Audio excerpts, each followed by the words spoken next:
ગુજરાત સરકારને અમે આજે ઉભારિયા ગામ ખરું અને અહીંયાથી આ જે બ્રિજ છે આ બ્રિજથી આ જે રસ્તો જાય છે આ બોરડીફળી ગામ લોકો ઉભારિયા ગામ લોકોની જમીનો હવે અત્યારે ઉકાઈ ડેમનું પાણી આ કન્ડિશનમાં છે જ્યારે 340 ફૂટનું થાય છે લેવલ ઉકાઈ ડેમનું જળાશયનું ત્યારે આ સામે જે દેખાય છે આ જે ધોધ આ ધોધ સુધી ઉકાઈ ડેમનું પાણી પહોંચી જાય છે। છેલ્લા 10 વર્ષથી સતત ને સતત અમે આ જે અહીંયા જે એક નદી દેખાય છે આ જગ્યા પર ત્યાં પાકું નાળું બનાવવા માટે અમે અવારનવાર વિનંતી કરીએ છીએ સરકારને, વહીવટી વિભાગને, જેનાથી અહીંયા જો પાકું નાળું ઊંચાઈવાળું બનશે તો ખેડૂતોને અવર જવર માટે આ એક રસ્તાની સુવિધા અહીંયા મળવાની છે। હવે અમે જે રજૂઆતો કરી હતી એના અનુસંધાને આ એક રોડનું કામ અહીંયા સુધી થયું છે। આ રોડનું કામ અહીંયા સુધી થયું છે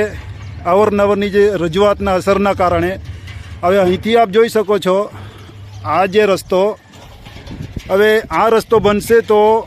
મોટાભાગની જમીનો બોરડીફળી ગામ લોકોની, ઉભારિયા ગામ લોકોની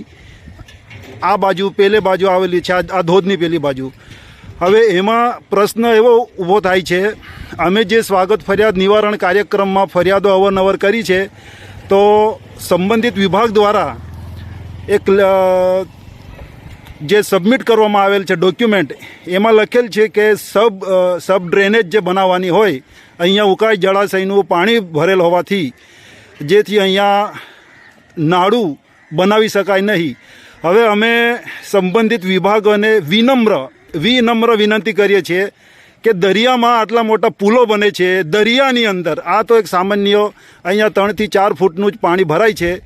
તો અહીંયા કેમ નહીં, આ ઉભારિયા ગામમાં કેમ નહીં? દરિયામાં કિલોમીટર સુધીના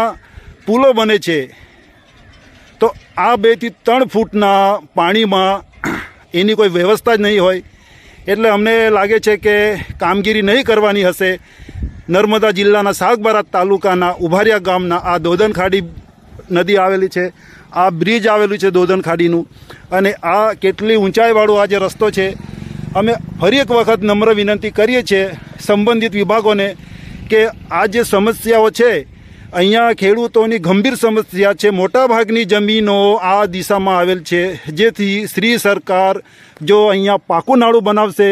અને આ 3 ફૂટનું જે પાણી ભરાય છે એમાં કોઈ બી વિકલ્પ તરીકે રસ્તો બનાવે એ જ લોકસંઘર્ષ સમિતિ વિનમ્ર વિનંતી કરીએ છીએ। જય ઉભારિયા ગામ, જય સાગબારા તાલુકા, જય નર્મદા, જય જય ગરવી ગુજરાત।